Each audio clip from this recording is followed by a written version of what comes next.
Okay, so tonight is an opportunity to find out where the candidates for governor stand on gun control.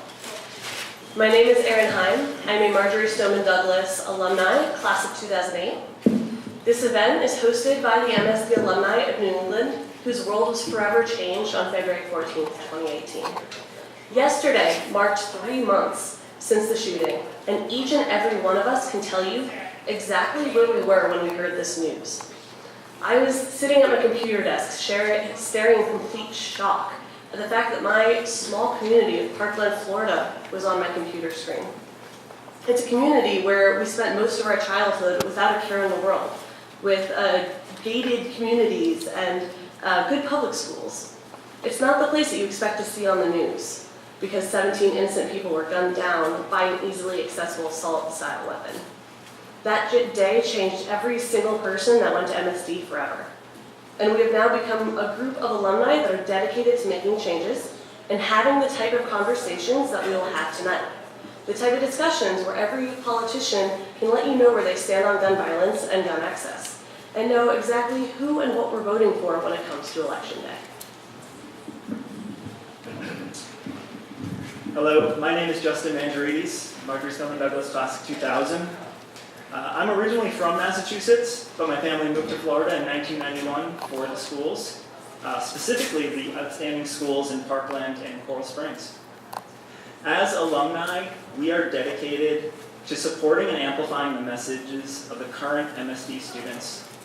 In the spirit of the Town Hall Project, we have invited all 4 candidates for governor to discuss a range of issues regarding gun safety, school safety, and mental health issues. We are grateful to the 3 who accepted our invitation. The rules of the night are simple.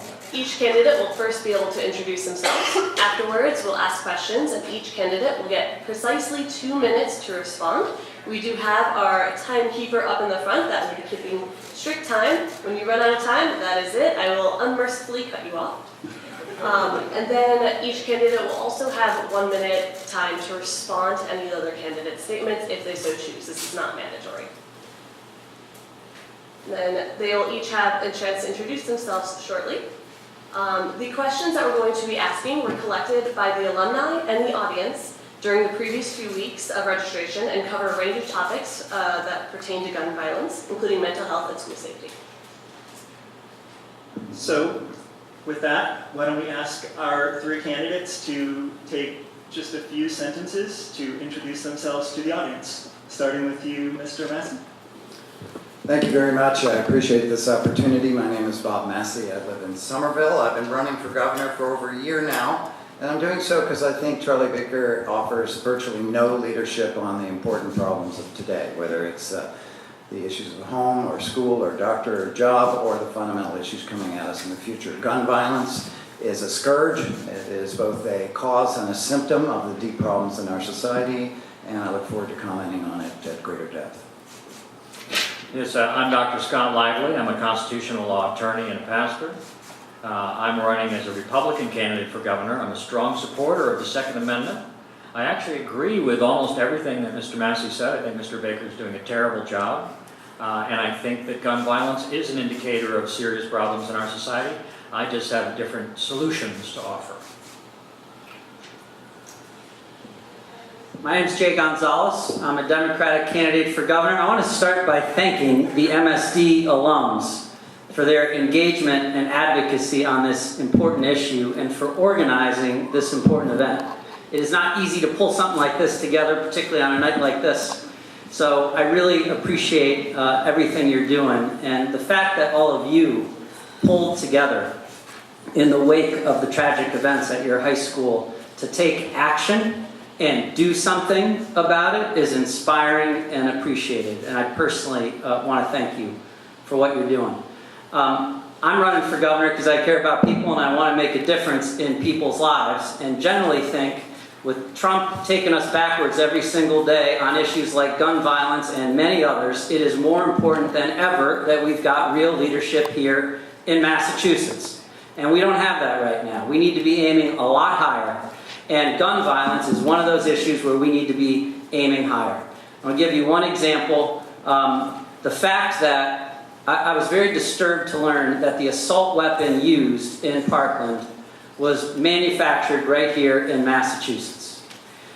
It's why I proposed a ban on assault weapons, on making assault weapons here in Massachusetts. I went and stood with many of the young people in the back of the room to rally in front of Smith & Wesson on this very issue. I've made a lot of other proposals to reduce gun violence here in Massachusetts as a candidate for governor that I am looking forward to talking about tonight, and I'm really hoping to earn all of your support. Thank you very much. Thank you. So while Governor Baker declined the opportunity to participate in this evening and discuss his views on the matter of gun violence in the community, he did meet with several of our alumni in a private meeting last week to discuss this matter and provided us with a statement that I will read now, and then we will get comments from our panelists. So this is the statement from Charlie Baker. While I cannot be with you this evening, it is a pleasure meeting with many of you in my office at the State House last Friday. I want to sincerely thank you for your advocacy and the important voice you continue to bring to this conversation, particularly for all those who were taken too soon from us. Earlier this year, we watched the heartbreaking and senseless acts unfolded at your alma mater in Florida, and the Commonwealth's thoughts and prayers continue to be with the students, faculty, and alumni of Marjory Stoneman Douglas High School, the first responders and hospital staff, and the greater Parkland community. 17 lives were cut far too short and many more injured that day in an incident that has become all too common, along with tens of thousands of lives and families completely uprooted by gun violence each year.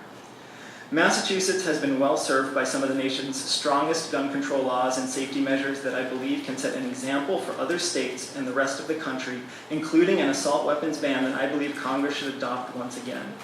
We also have a reputation for strong public safety programming to prevent gun and gang violence among youth and in our communities. Last year, Massachusetts became the first state to ban bump stocks following the deadly and tragic events in Las Vegas, Nevada. Following the events in Parkland, we announced that Massachusetts would join the States for Gun Safety Coalition and work with governors and experts from New York, New Jersey, Connecticut, Rhode Island, Delaware, and Puerto Rico on the nation's first regional gun violence research consortium to share data that will inform an in-depth look at all manners of gun violence, including the tracking and interception of illegal guns. We will continue to work with the coalition and the Commonwealth's legislative leaders to both share Massachusetts' strengths in reducing gun violence, as well as to inform future efforts to make our gun laws better as the General Court considers legislation establishing extreme risk protective orders. These efforts will not bring back those who were taken from us and may offer little solace to the families of those tragically lost in Florida, the Commonwealth, and too many other places. A few weeks ago, I was able to meet with Fred Gutenberg, whose 14-year-old daughter was among the 17 victims that day in Parkland. I, for one, cannot imagine the pain and suffering of personally losing a child or loved one to this kind of senseless violence, but his strength and sorrow in knowing that we can do better was nonetheless inspiring. I can assure you that we remain committed to working with experts, public officials, law enforcement, and stakeholders like you on measures that have proven to be effective at reducing violence and saving lives. Thank you again for everything you are doing to inform this conversation and help make our communities, Commonwealth, and country safer. Sincerely, Charlie Baker, Governor. So, our first question of the night that I will pose to all three candidates, starting with you, Mr. Massey, is what is your assessment of Charlie Baker's record on gun control? He's a fraud. And I say that because I think we should have a rule that we ignore everything the governor says that he's not willing to say in person to real people out in public. Now, this is a governor who in 3.5 years has not been willing to have a public meeting of any kind, an open town hall where he was exposed to questions. This is a governor who just expressed sympathy for the horrific violence in Parkland, but who couldn't be bothered to show up at the gun violence march on the Common, where I was and where many of you were. This is a governor who entered the lawsuit on behalf of, with Maura Healey, to prevent the copycat assault weapons. And when he came under pressure from the NRA, he withdrew his support for Maura Healey. So this is a governor who's willing to say on paper what you want to hear, but who has not been willing to back it up, nor does he have the courage to appear in front of us on any major issue in front of us. He didn't go to the Women's March. He didn't go to the Climate March. He didn't go to the Gun Violence March or the Science March or any of the other marches or the Second Women's March. This is a man who everywhere you go, people say, where's Charlie Baker? He is not a leader. He does not have the backbone. He has demonstrated that he is willing to straddle that barbed wire fence. He wants to please Donald Trump on the one hand, and he wants to pretend that he's a liberal who we should re-elect. So I think the man has demonstrated his true heart, which is that he's more concerned about reaping the approval of Donald Trump while pretending to us that he doesn't care. Never heard of Donald Trump. He didn't vote for the head of his own party. One of the really interesting questions is if he is who he's going to vote for in 2020. Charlie Baker supports Trump, and he is unwilling to appear before us to state his deepest convictions. Well, I agree regarding Mr. Baker in the sense that Charlie Baker panders. He panders, he puts the, and then he says what he wants, thinks people want to hear. And that's really typical of politicians in general. I don't do that. I'm a strong, full-spectrum conservative. I don't agree that he supports President Trump. He doesn't. I support President Trump very strongly. Charlie Baker is actually running from Mr. Trump because he wants the Democrat vote here in Massachusetts. And in that sense, he's pandering to the left by dissing Trump at every opportunity. And that's a real problem. I want to contrast my perspective on this with Charlie Baker's. Charlie Baker, I believe, is actually abandoning defense of the Constitution, the Second Amendment, and pandering to the Democrats by trying to have it both ways. He's trying to on the one hand, suggest that he supports restrictions on various types of weapons, but then on the other hand, that he actually does care about the Second Amendment. Look, you can't have it both ways, Charlie. Come down on one side of the fence or the other. I'm on the side of the Constitution. I'm a constitutional law attorney.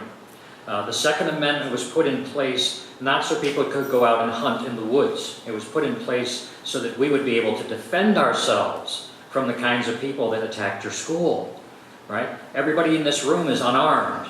If someone were to come in that door right now with any kind of weapon, wouldn't have to be an assault rifle, any kind of weapon, a bunch of us would go down, unless there were people in this room that would shoot back. And that's what we need more of, not less. Well, I totally disagree that what we need more of is people shooting back. So that's a difference of opinion with my colleague here at the podium. In terms of Charlie Baker, he said in the letter he couldn't be here tonight. You know why he's not here tonight is because he is hobnobbing with a bunch of businessmen over cocktails and dinner. This is clearly not a priority for him, and it should be. It's disrespectful to the MSD alums. It's disrespectful to the people of Massachusetts that he does not consider this issue of gun violence a priority. And in terms of his record, let's just recount some of the facts. I noticed in the letter he says he supports reinstituting the federal assault weapons ban. It's interesting because a few years ago he did not support a federal assault weapons ban. He has not been supportive, as Bob Massey mentioned, of Maura Healey and her enforcement of our assault weapons ban here in Massachusetts. He has taken no position on the extreme risk protective order legislation. Absolutely no leadership on this issue, as it's been working its way through the legislature, and as many in this room have been fighting hard to put that common sense proposal in place. He reportedly met with the owner of a gun silencer company who gave a lot of money to the Republican Governors Association and promised that CEO that if legislation to lift the ban on gun silencers in Massachusetts were to hit his desk, he would sign it. Weakening Massachusetts gun laws. Think about the devastation that would have happened in Las Vegas in that mass shooting if that shooter had had a silencer and people couldn't hear the shooting. Charlie Baker is promising to weaken Massachusetts gun laws. He appointed the head of the local NRA to run one of his state agencies. And he has, the NRA has given lots of money to the Republican Governors Association, and he has benefited from that in contributions. So he is no friend to reducing gun violence. You each have 1 minute to respond if you would like to, starting with the same, in the same order that you answered the questions. You do not have to though. I'll never give up an opportunity to speak. I believe that I want to pick up where I left off, that this is a room of unarmed people. This 1 minute is for responding to other candidates, it's not for continuing. Well, I'm responding to Mr. Gonzalez. He commented initially that we don't need more guns. We might not need more guns, but we need more people to be armed who know how to use weapons and are responsible to stand in the gap. If something were to come in here and start shooting us, the police would not get here in time. Right? A bunch of us would be slaughtered before that occurred. But if someone in this room was able to had a weapon and could take that person down, many lives would be saved. That's what it's all about. The crazy people are not going to stop being crazy just because you take the guns away. They're going to start using knives, they'll use gasoline, they'll use anything. Trucks, cars, axes, machetes, right? It's the mentality of the people doing these crimes that's the problem. Time. For our next question, would you sign the extreme risk protective order legislation if it came to your desk? Why or why not? In your answer, feel free to explain your version of, or what you see URBO's definition being. We're going to rotate who starts. So Scott Lively will start this one. Well, I guess the question would be, why are these people considered to be extreme risk? And what we're really talking about in most of these cases is the psychotropic drugs that are being used. There's real problems with big pharma pushing these drugs that are really making people really crazy. And I think most of these attacks that have happened, like the last dozen serious attacks, the person that's been pulling the trigger has been on some kind of antipsychotic or some other drug. You know, it's an undercurrent in many of the stories, but it's really never followed up. And you know, that's the problem. It's the people that have the desire to kill that's the problem. It isn't the weapons. Because if you take one away, as we just saw in France, right? In France and England just had another spree of knife murders and stabbings. They have some very, very strict gun laws. How come the people aren't safe? It's because the problem is in the heads of the perpetrators, not in the things that they're holding in their hands to carry out their acts of violence.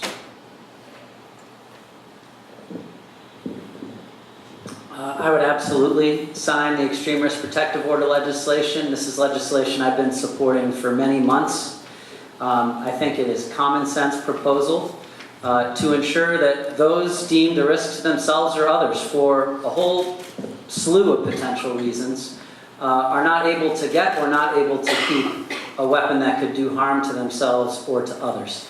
I think Representative Marjorie Decker, who is the lead sponsor of this legislation, deserves a lot of credit, as do lots of people in this room who I've been talking with about all of the work they've been doing to advocate for passage of this legislation, which looks like it's well on its way to getting there.